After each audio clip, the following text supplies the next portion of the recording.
aurkeztuko dizuet, bera Alex H. da, Spider Alex bezala ere izendatzeko baimena eman digu, horrela ere ezaguna delako sarean.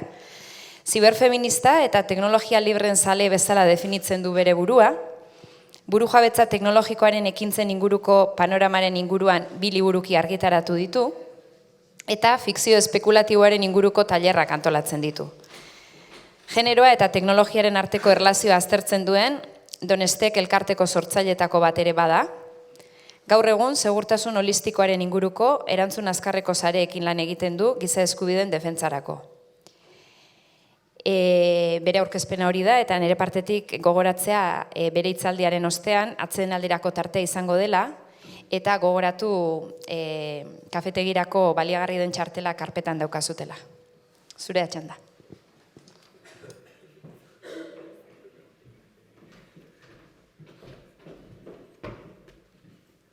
Para pasar los slides.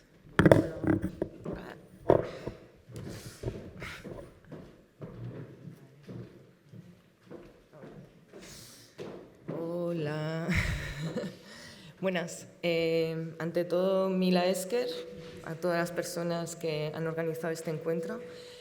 Me siento súper honorada, así como todas las compañeras con quienes hemos desarrollado ¿Se me oye? Sí. Con quien hemos desarrollado los libros de soberanía tecnológica que os voy a presentar y contar un poco. Estoy muy contenta de pasar aquí el día con vosotras y descubrir proyectos de soberanía tecnológica que se están desarrollando en este territorio y en euskera. Al fin y al cabo, poder hablar su idioma y articularse con otras en un territorio es una parte central, ¿no?, de la soberanía tecnológica. Y estoy un poco nerviosa, pero bueno. Ok. Tengo la suerte de vivir en una comunidad que se encuentra en Cataluña, cerca de Igualada. La fundamos en 2013, se llama Calafó. Es una comunidad que está como rehabilitando una antigua colonia industrial que lleva mucho tiempo abandonada. Tenemos una cooperativa de vivienda social, desarrollamos proyectos productivos alrededor del tema de las tecnologías apropiadas y las tecnologías libres. Y también organizamos muchos encuentros alrededor de saberes minoritarios, tecnologías apropiadas, sobre temáticas varias para que el conocimiento fluya y que las personas que están trabajando en estos temas se puedan reconocer, ¿no?, y verse y empezar a trabajar juntas. Hacemos también talleres de seguridad digital, hacemos encuentros efímeros para construir máquinas, para reciclar plástico o para monitorear la polución en el río, porque nuestro río está muy contaminado, como muchos otros ríos. Hacemos escáner de libros, en fin, una comunidad llena de gente curiosa, culo inquieto. Y desde esta comunidad pues estuvimos como desarrollando 2 libros sobre el panorama de la soberanía tecnológica. El primero fue un año después de llegar a Calafó, con una colaboración con una organización francesa que se llama Ritimo, que nos dijo, ¿y esa soberanía tecnológica qué es? Y sobre todo quién la hace y desde cómo se hace y desde dónde se hace, ¿no? Entonces, en ese momento empezamos a tirar el hilo y profundizamos en lo que nosotras consideramos que eran los conceptos básicos de la soberanía tecnológica e identificamos varios proyectos que luego os presentaré que nos parecían que estaban construyendo soberanía tecnológica. Y este proyecto pues, fue muy lindo y luego hicimos otro tomo en 2018, siempre con un trabajo de red, de colaboración con otras compañeras. Todas las que escriben en estos libros son personas que hacen soberanía tecnológica, no son gentes que teorizan, ¿no? Les pedimos a las personas que hacían explicar por qué lo haces, cómo lo haces, qué problemas te encuentras y sobre todo lo puedes volver comprensible e importante para gente que cree que no es importante para ellas este tema. Y bueno, y al final pues los libros están ahí, disponibles en internet, con licencias libres, traducidas en muchos idiomas, lo traducieron al neerlandés, al catalán, al italiano, al español, inglés, francés. Por lo tanto, supongo que algo de interés sí que suscitó, ¿no? Entonces, voy a seguir. Se me va a quedar. A ver, ya. Ok. Pero, ¿de qué estamos hablando cuando hablamos de soberanía tecnológica? Cuando hablamos de soberanía, hablamos de un poder político supremo. Es soberana quien tiene el poder de decisión, el poder de decidir las leyes sin recibirlas de otras. Hablar de soberanía, por lo tanto, es hablar de luchas por el poder. Y en asuntos de poder no hay respuestas sencillas. Por eso, ahora mismo, tenemos como 5 diferentes usos, definiciones o apropiaciones del concepto que pueden incluso ser como contradictorias entre ellas. Y también hay que anotar que desde 2011, o sea, se viene usando este concepto desde los años 70, pero desde 2011 hay como una especie de boom, un incremento, y hay cada vez más publicaciones y más utilizaciones de este término. Entonces voy solamente a explicar brevemente las diferentes aceptaciones. La primera es la idea de la soberanía cibernética, y eso nos viene de cuando surge el ciberespacio, el Internet se vuelve como abierto al público común a mediados de los 90. Claro, aquí tenemos un nuevo territorio, ¿no? Y no se sabe muy bien cómo se va a gestionar. En ese momento, el John Perry Barlow, en Davos, en 1996, escribe la Declaración de Independencia del Ciberespacio. Os voy a leer solamente las dos primeras líneas. Dice: gobiernos del mundo industrial, vosotros, cansados gigantes de carne y acero, vengo del ciberespacio, el nuevo hogar de la mente. En nombre del futuro os pido en el pasado que nos dejéis en paz. No sois bienvenidos entre nosotros. No ejercéis ninguna soberanía sobre el lugar donde nos reunimos. No hemos elegido ningún gobierno ni pretendemos tenerlo, así que me dirijo a vosotras sin más autoridad que aquella con la que la libertad siempre habla. Y eso era como pues, la utopía, ¿no?, del inicio del Internet, un espacio descentralizado que iba a ser gestionado y construido por las personas que lo habitaban, en el cual la gente pues, iba a desarrollar pues, sus propios procesos, ¿no?, de gobernanza y sus propios procesos de soberanía, y en ese momento pues, el tema de una soberanía decidida desde un Estado-nación no tenía sentido, ¿no?, en ese nuevo ciberespacio. Desgraciadamente, bueno, este concepto se ha perdido con la evolución del Internet y la hipercentralización, ¿no?, que hemos sufrido a manos de grandes empresas multinacionales. Y ahora lo que tenemos mucho es otro concepto muy diferente de soberanía tecnológica, que es la que está diseñada por gobiernos y estados. Y aquí, pues, se empezó a forjar más en los años 70 en los bloques de países no alineados, que estaban como trabajando a su propia autonomía en relación a infraestructura de tecnología, es decir, sus canales de comunicación, su prensa, sus medios de comunicación, sus conexiones satelitares, y de especial relevancia pues, la agenda que desarrollaron países como Venezuela, Ecuador y Bolivia, por ejemplo. Pero ahora la soberanía tecnológica, el concepto, ha sido apropiado por gobiernos mucho más, que tienen una visión mucho más liberticida. Entonces, China y Rusia, cuando están hablando de hacer su propio Internet, de hecho, China ya lo ha conseguido, Rusia está intentando ir hacia ahí. Cuando hablan de soberanía tecnológica, están hablando de eso. Pero, básicamente, es un popurrí, ¿no?, que mezcla varios deseos o varias tomas de posiciones. También tiene que ver con tomas de posiciones de estados después de las revelaciones de Snowden, ¿no?, como en Alemania, con la agenda de Angela Merkel, ¿no?, de tenemos que tener soberanía en nuestra infraestructura para que ya no nos espionen todo el tiempo las empresas americanas, el gobierno americano, etc. Entonces, ahí tenemos un popurrí de varias visiones, a veces contradictorias y muy contradictorias con la primera, ¿no?, de soberanía cibernética. ¿Se me entiende?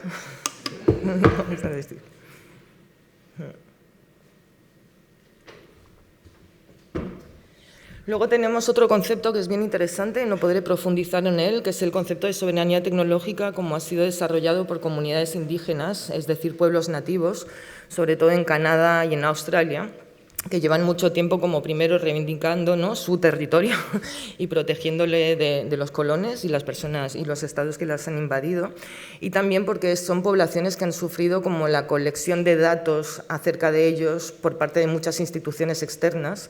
Entonces llevan como 10 años, han empezado a trabajar en coalición y a reivindicar un trabajo de soberanía tecnológica y soberanía de datos relacionado con los pueblos originarios, ¿no?, en esos países. Es un concepto que me parece muy interesante.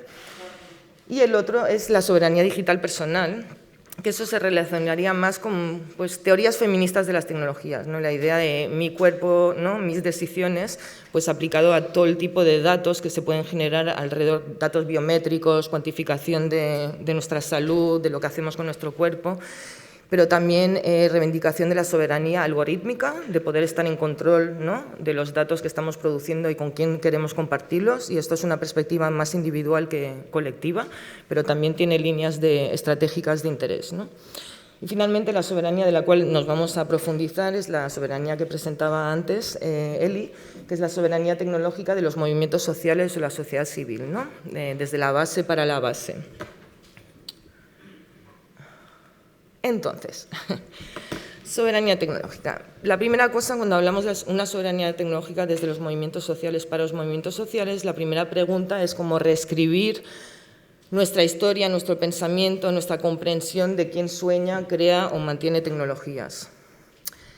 Hay que escribir esta historia, hay que recuperar esta memoria colectiva, porque la historia del patriarcalismo, lo llamo, ¿no? Patriarcado, capitalismo, junto, nos ha puesto en la cabeza que las tecnologías son, ante todo, tecnologías digitales que son desarrolladas por militares y empresarios.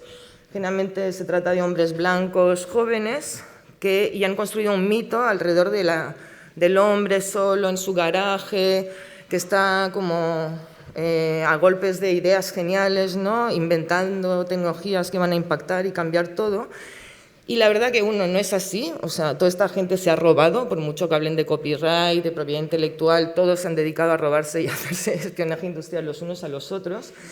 Y luego el segundo problema que tenemos es que las motivaciones que tenían estas personas a la hora de pensar y idear sus tecnologías no eran valores de derechos humanos o de defensa del planeta, eran valores de, bueno, hacer negocio.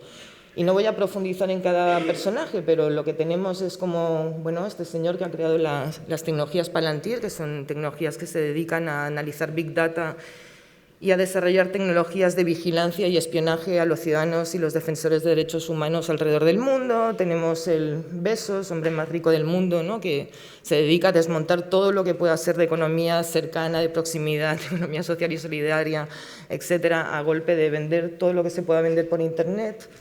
El otro iluminado, Elon Musk, que piensa que va a salvar el planeta mandándonos un cohete a Marte. Bueno, en fin, o sea, estas personas son unos sociópatas. Y el problema que tenemos es que creemos que son los únicos, ¿no?, que se dedican a desarrollar tecnologías y a mantenerlas, ¿no? Pero la realidad es bastante diferente. La realidad es que las técnicas y las tecnologías son ideadas en conjunto, dentro de movimientos de redes y comunidades, y se basan en colaboraciones, en ensayos, en errores, en construcciones colectivas.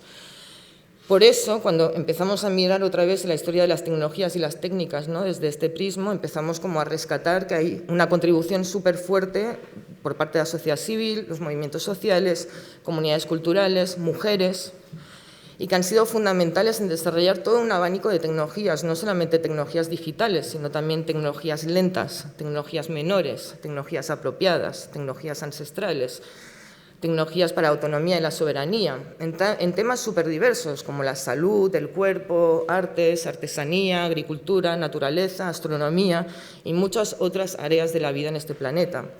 Y obviamente no es que solamente hayan desarrollado este tipo de tecnologías, que serían como tecnologías que no restan, que no contaminan, que suman, ¿no?, que están adaptadas a su contexto, que están adaptadas al territorio, a los recursos que se encuentran ahí, ¿no?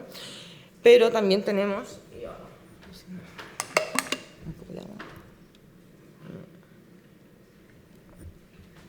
muchas contribuciones fundamentales hechas por la sociedad civil al desarrollo de las tecnologías de información y comunicación, en la cual sí pondríamos las digitales, ¿no? Podríamos hablar de las radios y televisiones comunitarias. El lanzamiento del primer satélite no militar lo hicieron radioaficionados. La creación del portal Indymedia, que fue el primer portal a donde se podían autopublicar de manera anónima noticias. La invención de los programas de software libre, las licencias libres, la liberación de la criptografía. Todo eso ha sido apropiado luego para las empresas multinacionales, pero no ha sido desarrollado por ellas. Y el tema principal en esta contribución, en esta riqueza, en esta diversidad, es que la sociedad civil, que está compuesta por personas individuales, pero también colectivas y comunidades, cuando está desarrollando tecnologías no lo hace por el ánimo de lucro, lo hace para cubrir una necesidad que una comunidad tiene en un momento dado. Y cuando lo hace desde una perspectiva de los comunes, ¿no?, de poder compartir acerca de cómo se hace esta técnica, esta tecnología, cómo se puede compartir con otras, cómo se puede mejorar entre todas, cómo la podemos mantener, ¿no? Y eso lo hace fundamentalmente diferente, desde una esencia ética y política, ¿no? Otra cosa importante con la soberanía tecnológica es que la soberanía tecnológica, esta búsqueda de autonomía y de soberanía, siempre ha sido crucial para los movimientos sociales y los procesos revolucionarios de liberación, ¿no?, quiero hablar de este ejemplo, la Operación Bula, del Congreso Nacional Africano, que estaba en el exilio cuando se luchaba contra el estado de apartheid en África del Sur. Eso fue un sistema tecnológico que idearon un conjunto de personas usando las tecnologías que existían en ese momento. Estamos hablando entre el año 75 y 83. En ese momento la ANC está en exilio en Zambia y en Londres, Nelson Mandela está en prisión y no hay canal de comunicación entre las varias partes de esta red de lucha contra el apartheid, ¿no? En ese momento Tim Jenkin con otras personas coge unas computadoras personales que en ese momento eran como una cosa toda nueva y rarísima, etcétera, idea un sistema para que entre África del Sur, Zambia, Holanda y Londres puedan empezar a circular mensajes que son cifrados en un teléfono, luego descifrados en otra cabina de teléfono. No voy a entrar en los entresijos técnicos de ese sistema, pero fue un sistema súper sofisticado que lo que permitió es que fluyera la información entre los varios miembros de esta red. Y eso permitió en ese momento de que ellos pudieran no solamente comunicar entre sí, pero también comunicar con la gente de fuera para entender por qué estaban llevando a cabo esta lucha y hacer llegar mensajes a Nelson Mandela cuando estaba en prisión. Este es solamente un ejemplo, ¿no?, de un desarrollo de soberanía tecnológica en pos de la revolución y la transformación emancipadora, ¿no?, en este caso contra el estado de apartheid, pero podríamos mirar en el caso de cada país y encontrar ejemplos de este tipo de desarrollos, ¿no? Entonces, la soberanía tecnológica va de la mano con la idea de poder fortalecer las luchas de empoderamiento y de liberación.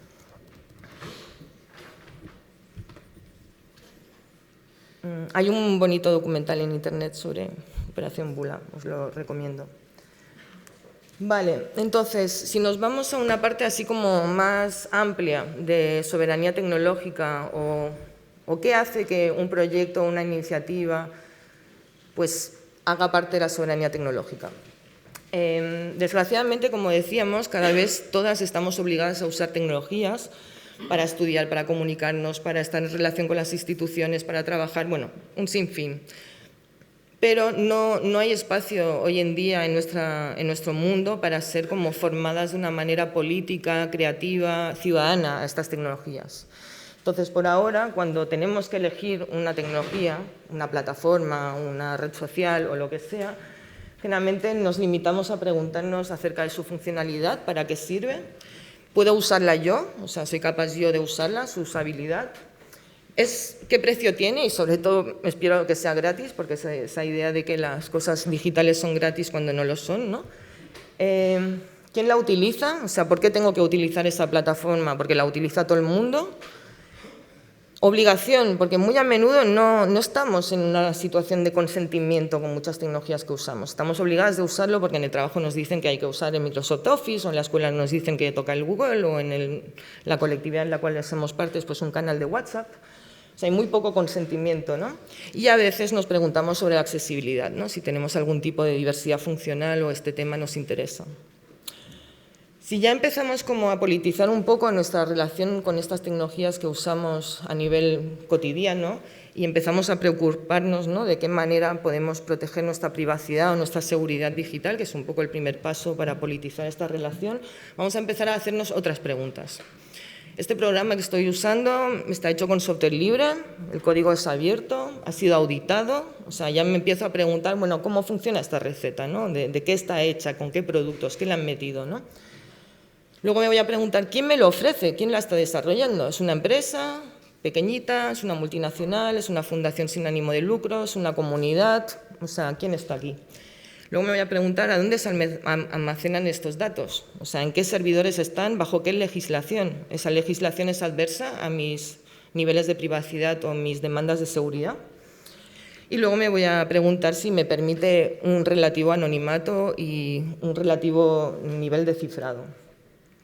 Y luego, si vamos a ampliar más, y va a decir, bueno, pero esta tecnología, o sea, ¿qué onda con la soberanía tecnológica, ¿no? Si la vemos desde esta perspectiva, nos vamos a preguntar aún más cosas. Nos vamos a preguntar, ¿esta tecnología que estoy usando ahora mismo es liberadora o opresora? ¿Para quién?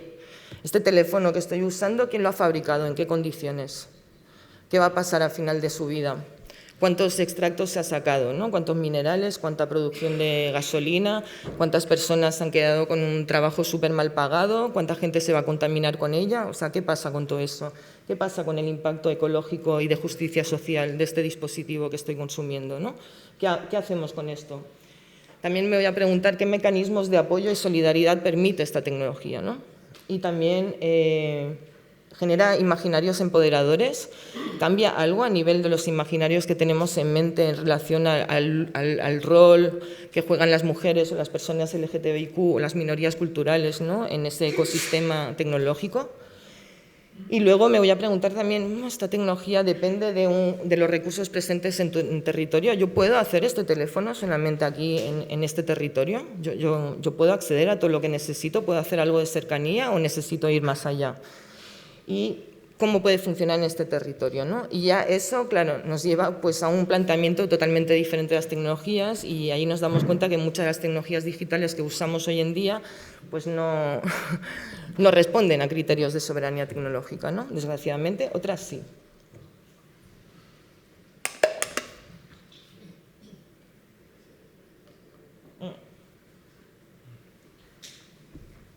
Entonces, como os contaba al inicio, cuando empezamos en 2014 con esto de la soberanía tecnológica, también queríamos como ir más allá del software libre, ¿no? Era como el software libre, bueno, muy bien, pero ahora todo el mundo lo usa, las empresas se lo apropian, todo el mundo lo usa, nadie devuelve nada, menos las comunidades voluntarias que desarrollan software libre, obviamente.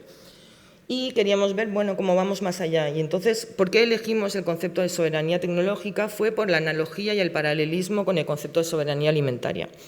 Si ese es un concepto que hace 30 años nadie entendía mucho, ¿no?, o que no había autoorganización de la gente, ¿no?, para consumir productos justos, de cercanía, producidos en buenas condiciones ecológicas, etcétera, las cosas han cambiado mucho en las 3 últimas décadas.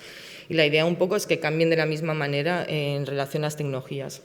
Esto es la definición que hace Vía Campesina del concepto de soberanía alimentaria en 2007. La he puesto así, voy a leerla solamente cambiando alimentaria por tecnológica. La soberanía tecnológica es el derecho de los pueblos a tecnologías nutritivas y culturalmente adecuadas, accesibles, producidas de forma sostenible y ecológica, y su derecho a decidir su propio sistema tecnológico y productivo. Esto pone a aquellos que producen, distribuyen y consumen tecnologías en el corazón de los sistemas y políticas tecnológicas, por encima de las exigencias de los mercados y de las empresas. Defiende los intereses e incluye a las futuras generaciones.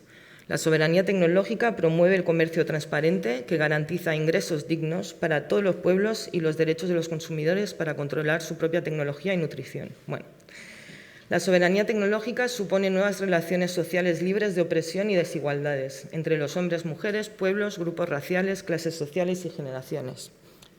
Vamos. Claro que sí. Entonces, de ahí dijimos, esto es lo que queremos, y lo queremos para las tecnologías. Entonces, ahora me voy a presentar algunos proyectos, algunas iniciativas, algunas áreas en las cuales sí hemos detectado que había soberanía tecnológica en desarrollo. Entonces, para aquella soberanía tecnológica en desarrollo necesitas comunidades. Las comunidades, o sea, no son personas solas que las hacen, son comunidades, personas que deciden hacer cosas juntas. Y estas comunidades a veces son visibles, a veces son invisibles, a veces están en tu calle, a veces están más allá, a veces son la gente que vive en tu piso, a veces te juntas con gente con quien tienes ganas de entender y tener una apropiación creativa, ¿no?, y política de las tecnologías. Entonces, importante, las comunidades y las amigas hackers son la base para el desarrollo de procesos de soberanía tecnológica. Y pueden tener muchas formas, pueden ser una empresa como se presentó, una cooperativa como se presentó antes, puede ser como un repositorio de software y una lista de correo, puede tener muchos formatos, pero son comunidades intencionales. Ellas deciden libremente juntarse para desarrollar soberanía tecnológica y, por lo tanto, suelen como, pues, hacer frente a una serie de problemáticas muy comunes que les pasa a los grupos que intentan como crear... se me va. Crear tecnologías, o sea, ¿y dónde lo puse esto? Sí, que cruzan acciones políticas, búsqueda de recursos y la creación y mantenimiento de tecnologías e infraestructura para otras. Generalmente hay mucho amor ahí, pero hay mucha precariedad, hay mucha locura también. Y entonces eso es importante a tener en cuenta, porque si vais a entrar poco a poco en el mundo fabuloso de las iniciativas de soberanía tecnológica, no funciona todo bien. Y es así. Y es como la soberanía alimentaria. A veces no hay el producto que quieres, a veces tienes que esperarte, a veces no funciona, a veces no todo es así como directo, ¿no? Pero de todas maneras estas comunidades lo que hacen es como romper este cerco en el cual nos encontramos muchas, ¿no? De tener como un consumo pasivo, consumerista o forzado de las tecnologías, ¿no?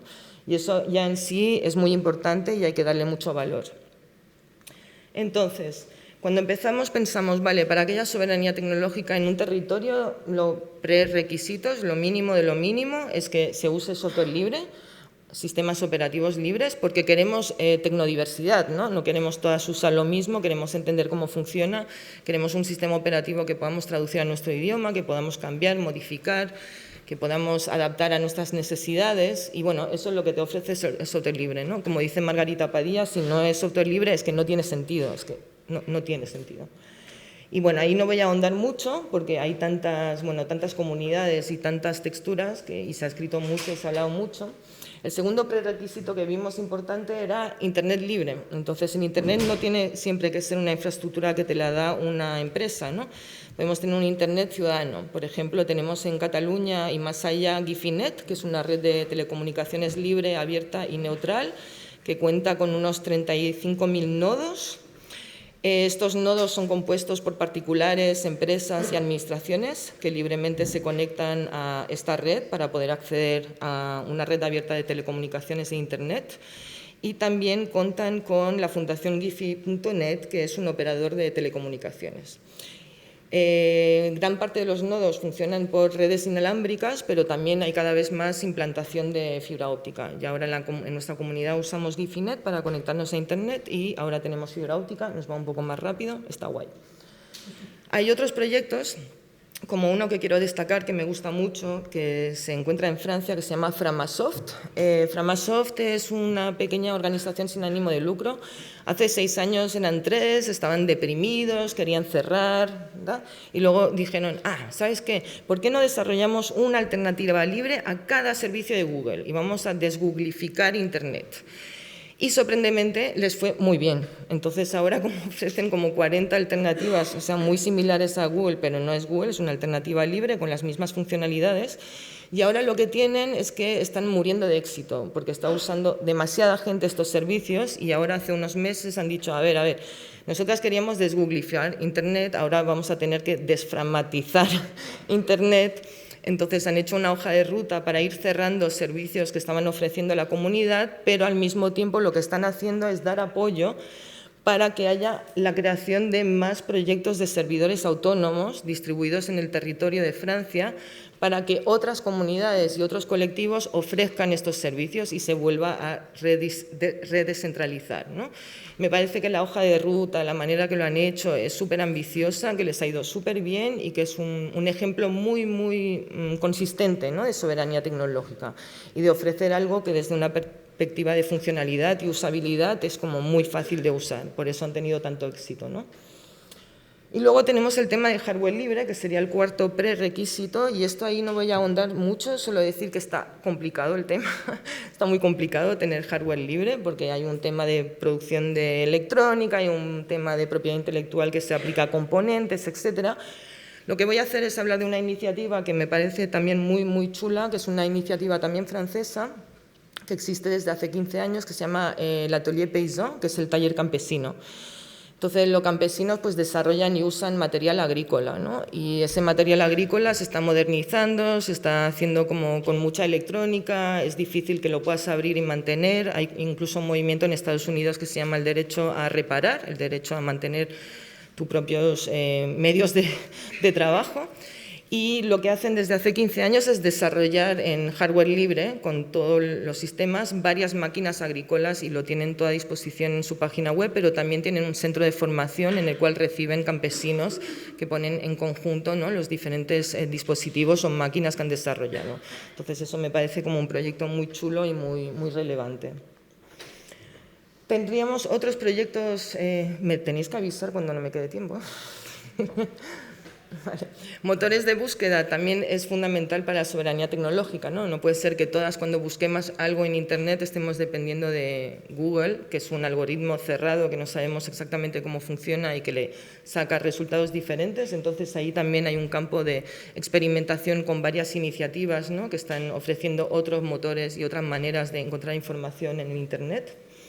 Bibliotecas públicas digitales. Hay mucho conocimiento que se está perdiendo, hay mucho conocimiento que hay que escanear, que hay que digitalizar, o libros que ya no tienen, que tienen un copyright, pero ya no se sabe a quién pertenece, que se llaman como libros huérfanos, ¿no?, obras huérfanos. Y hay varios proyectos alrededor del mundo a donde no se cuenta con la posibilidad de tener una infraestructura de bibliotecas públicas físicas, que están haciendo ese trabajo, que va desde construir escáneres de libros para poder escanear esos documentos que desaparecen, hasta mejorar el software libre para reconocer, ¿no?, los caracteres de estos libros y luego ponerlos a disposición en repositorios en Internet que pueden ser como globales o a nivel más local. Me parece también muy interesante. Y luego otra cosa que son la telefonía alternativa. Entonces, una que quiero citar especialmente es una que se llama Rizomática, que se desarrolló en las comunidades indígenas de Oaxaca. Hace varios años las empresas comerciales no querían llegar ahí para crear telefonía celular, porque demasiado lejos, demasiado caro, indígenas no importa. Entonces un grupo se autogestionó la creación de una telefonía celular local y ahora la está usando como varias miles de personas con unos precios muy bajos y un mantenimiento y una regulación decidida por la Asamblea misma de Comunidades Indígenas de Oaxaca. Es una iniciativa fantástica que ahora mismo se está replicando también en la región Cauca, en Colombia.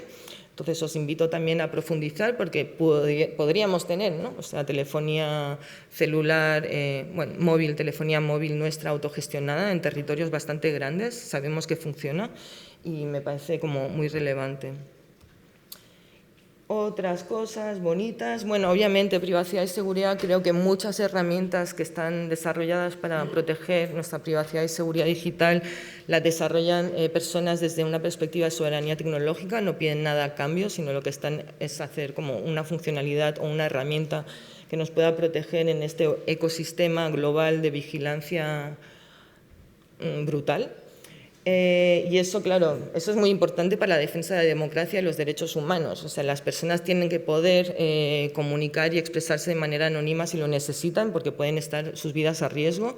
Entonces, eso para mí es lo mínimo de lo mínimo y es una capa muy importante, ¿no?, dentro del concepto de soberanía tecnológica.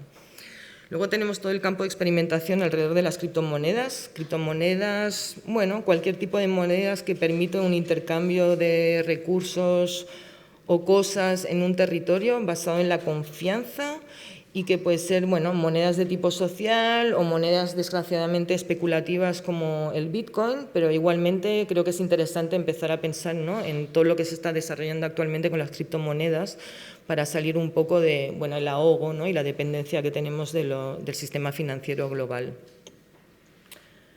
Otras cosas, soberanía tecnológica, pues plataformas de lanzamiento de alertas, fundamental. O sea, yo creo que muchas cosas que han pasado en los últimos años en España a nivel de poder luchar contra la corrupción, poder tener finalmente algunos políticos en prisión, han sido gracias a buenas plataformas de alertas que han sido instaladas por comunidades de la sociedad civil.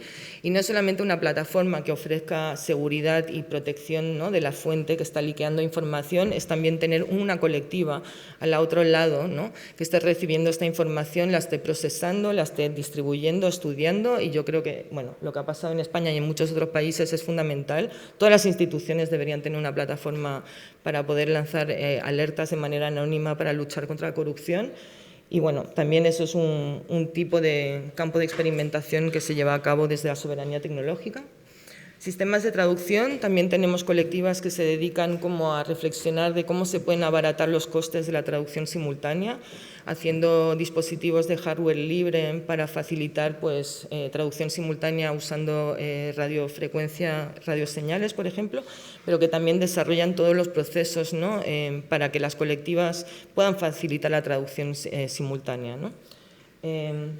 Todo eso está detallado en los libros, o sea, todo esto son cosas que explicamos en los libros, bueno, que explican las que hacen estas tecnologías en los libros.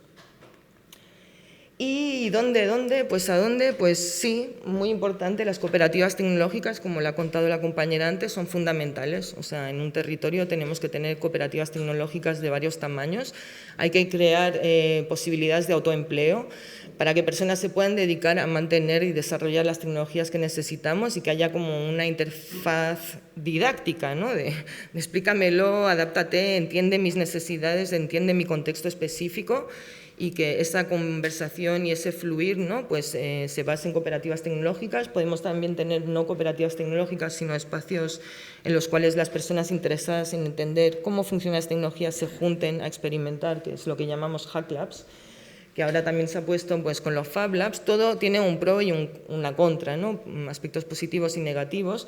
Los biolabs también, y en todo caso, esos son espacios de experimentación que son fundamentales, ¿no? Y serían necesarios de tener uno en cada ciudad, en cada barrio, un sitio donde pueda traer mi dispositivo antiguo y se pueda reciclar y se pueda hacer otro sistema con él, etcétera, etcétera, ¿no?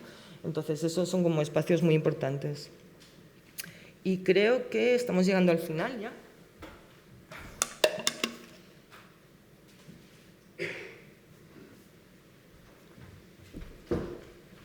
En fin, con mi metralla de información, lo siento, así como me he lanzado mucha.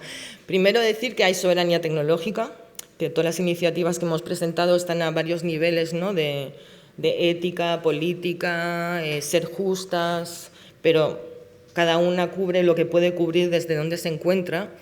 También hay como cada vez más relación entre estas diversas iniciativas. En los últimos años también hemos visto como, por ejemplo, en Barcelona, la organización de varios congresos, como el Anti-World Mobile Congress, el Congreso de Soberanía Tecnológica y un tercero que ahora no me acuerdo, que lo que intentan es como dar visibilidad a estas varios proyectos, iniciativas y permitir que entre ellas se junten y apiñen. Tenemos también instituciones que están apostando más para la soberanía tecnológica. Podríamos hablar de la Agenda de Barcelona, Barcelona Initiative para Soberanía Tecnológica, que tiene partes interesantes.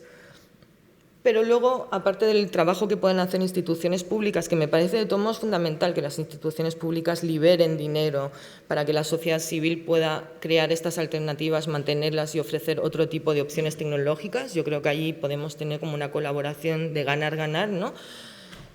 Pero luego también estamos nosotras, ¿no? Como ciudadanas, como compañeras activistas, como personas que usamos tecnologías. Entonces, hay muchas cosas que podemos hacer solas y hay otras que tenemos que hacerlas con otras personas, ¿no? Pero básicamente, pues generalmente las tácticas en relación con las tecnologías es como, hay 4, ¿no? Tú puedes ignorar o rechazar una tecnología, decir, es que yo no estoy obligada a usar esta tecnología, o no me convence, o yo no me fío de ese Skype. Yo no quiero tener una conversación en Skype porque yo no me fío de esa empresa, no me obligues a tener hagamos otra cosa, ¿no? Busquemos otra tecnología. Ahí nos iríamos como a elegir una alternativa y para eso pues habría que saber cuáles son las alternativas a estas tecnologías que estamos obligadas a usar, ¿no? Luego podríamos como coger una tecnología y decidir modificarla, cambiarla o adaptarla a nuestro propio contexto y obviamente podríamos crear, inventar, innovar, hacer una nueva, ¿no? Eso como siempre tenemos estos 4 puntos cardinales en los cuales nos podemos mover en relación a nuestro uso. Y básicamente, pues sí, si te preguntas que yo no tengo tiempo, no tengo conocimiento, no tengo dinero, esto me sobrepasa, ¿no? Pues creo que hay cosas también que podemos hacer en el sentido de que podemos empezar a hablar más de las tecnologías entre nosotras. Podemos concienciar y decir, las tecnologías es fundamental en nuestra manera de relacionarnos entre nosotras, de informar, de comunicar, de documentar. Podemos tener conversaciones sobre los aspectos políticos, éticos, filosóficos, ecológicos y tenerlo en nuestra familia, dentro de nuestras comunidades de afinidades, dentro del trabajo, en el hospital, en la escuela. Y obviamente, pues, a la hora de cambiar tus prácticas usando ciertas tecnologías y puede ser decidiendo de apoyar una alternativa de soberanía tecnológica, pues puede ser que en un momento decidas empezar a contribuir a su desarrollo y la contribución no tiene que ser siempre monetaria, aunque está bien si es monetaria, ¿no? Pero puede ser una contribución desde ayudar a hacer traducciones o concienciar acerca de ello o dar afecto o dar valor sobre todo, ¿no? Que es lo que hace más falta, ¿no? Dar valor a estas iniciativas y a este panorama.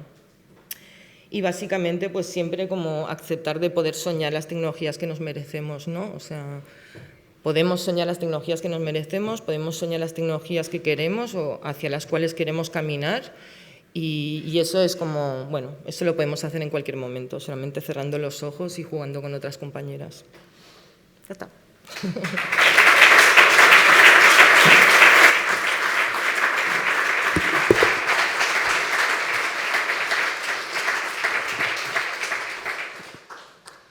Galderarik? Aprobetxatu orain. Han. ¿Se oye? ¿Bai? ¿Entzuten da? Bueno. Eskerrik asko a ti, gracias a ti por venir, por hacer el esfuerzo, también por dibujarnos toda esa jungla de la soberanía tecnológica que ya existe, porque a veces parece que es una aspiración imposible y nos olvidamos de todo ese humus que entre muchas activistas lleváis o llevamos. Yo hace tiempo que no tengo un nivel de implicación tan profundo y lo echo mucho de menos también, pues construyendo todo ese mundo de alternativas, ¿no? Y yo quería simplemente lanzar una pregunta o una preocupación que tengo, ¿no? Y es que vivimos en un mundo muy saturado del marketing. No sé si en España, en todo el Estado español, hay 500.000 personas que se dedican al marketing. Que el marketing es lo que dice la palabra. Marketing, producir mercado, y mercado de un tipo, claro, para vender más, etcétera, y en gran medida mercado tecnológico, y convencernos para meternos en ese mercado. Y digamos que las grandes empresas tecnológicas tienen un plus de recursos para invertir en convencernos de lo maravillosas que son. Y la soberanía tecnológica sufrimos pues la precariedad constante, ¿no? de los modos de vida y de no tener miles de millones de euros en invertir. Solo voy a dar un dato y con esto ya te paso la palabra, que seguro que tienes reflexiones mucho más interesantes que hacer en torno a esto, pero hoy en día por cada producto tecnológico nuevo que se lanza al mercado, pongo por ejemplo los videojuegos, que es el ámbito de cultura y tecnología que más dinero mueve en el mundo, probablemente junto con el porno, no sé, pero por cada euro que se invierte en hacer un juego, y son muy complejos, se invierte hasta 100 veces más en promocionarlo. Juegos que cuestan 50 millones de euros tienen inversiones de entre 500 y 2.000 millones en promoción. ¿Cómo podemos hacer? Gracias a Euskara Bildua, eskerrik asko por justamente hacer plataformas donde podamos hablar de estas cosas, pero no sé qué podemos hacer frente a esa asimetría que nos tiene sometidas, ¿no? También. Ok, esta es una buena pregunta. No sé muy bien qué decirte. Yo, por una parte, me pregunto cómo ha ido la soberanía alimentaria evolucionando. Tampoco tenían miles de millones en marketing, ¿no? Para de repente que la gente empezara a tomar conciencia de que comer un producto sano, adecuado, sin OGMs y productos químicos tenía un valor nutritivo importante, ¿no? Y un valor de bienestar para el territorio. Entonces me pregunto, ahí tiene que haber claves. O sea, yo no soy una especialista de cómo la soberanía alimentaria, ¿no? Ha empezado a estructurarse así como una ola alrededor de muchos espacios, pero supongo que deberíamos, copiar cosas que han hecho o mecanismos. Eso por una parte. Y por la otra, lo bueno es que estas grandes empresas tienen cada vez peor reputación. O sea, la cosa ha cambiado mucho, no solamente a raíz de lo de Snowden, pero es lo que ha pasado con Cambridge Analytica. Cada vez hay más escándalos y cada vez tengo un poco la sensación de que la gente sí que se está concienciando de esa manera lenta, ¿no? De que estas tecnologías tienen un impacto sobre el bienestar y nuestras democracias que es mucho más fuerte de lo que esperábamos. Entonces, en ese sentido, sí que estoy viendo una creación de conciencia y no sé si hay un momento que ya hace una especie de movimiento entrópico y ya es como una bola, no sé, ¿sabes? Como la mayonesa que tarda un tiempo en... No sé si estamos yendo por ahí, pero sí que noto un cambio de 2014 a ahora, pero es que no paran de hacer, tremendas meteduras de pata, ¿no? Lo dicen, moverse rápido y romper cosas, pues ya... la sociedad cada vez se lo quiere permitir menos, ¿no? Entonces eso también supongo que juega a nuestro favor, pero ya, no tengo muchas más pistas. Beste galderarik? ¿Es? Yo, una pequeña pregunta. Vienes de Cataluña, no se puede equiparar el uso del idioma, nosotros somos una comunidad más pequeña. Antes, en la introducción, he comentado que nos parece importante el tema de la soberanía tecnológica a nivel de que podamos garantizar el uso del idioma, en este caso el euskera, en el entorno digital. ¿Qué consejos nos puedes dar a ese respecto? ¿Qué deberíamos tener en cuenta? ¿Qué deberíamos hacer? Tampoco soy una experta en ese tema, solo sé que cuando usas como sistemas libres y este tipo de proyectos, el tema de poder usar tu idioma y adaptarlo a tus particularidades culturales es como fundamental, ¿no? Se puede ver en cada uno de estos proyectos, ¿no? Cómo se hace en la comunidad de red celular, en la comunidad de Oaxaca, usando su idioma indígena y también sus procesos, ¿no? de hacer una gobernanza de los comunes que se refleja en cómo funciona toda la infraestructura, o de la manera también que los catalanes han ido desarrollando como las primeras traducciones de LibreOffice pues, al catalán, ¿no? O todo esto, yo creo que es como un espacio mucho más fácil en el cual no tienes que negociar o luchar con la empresa comercial para que ellos vean el valor de tu comunidad o de tu idioma o de tu cultura, ¿no? Sino que lo que te ofrece la soberanía es que tú puedes coger ese valor y esa cultura y meterlo al centro de tu desarrollo, ¿no? Pero no tengo recomendaciones. Solo que yo creo que la vía para conseguirlo es trabajar con este tipo de proyectos libres. Gracias. Besterik ez badago, kafe garaiari tartea emango diogu. Hemen parean dagoen Baluarte kafetegirako txartelak dauzkazute karpetetan, gogoratu horrekin, eta 11:30 berriro elkartuko gera hemen. Eskerrik asko.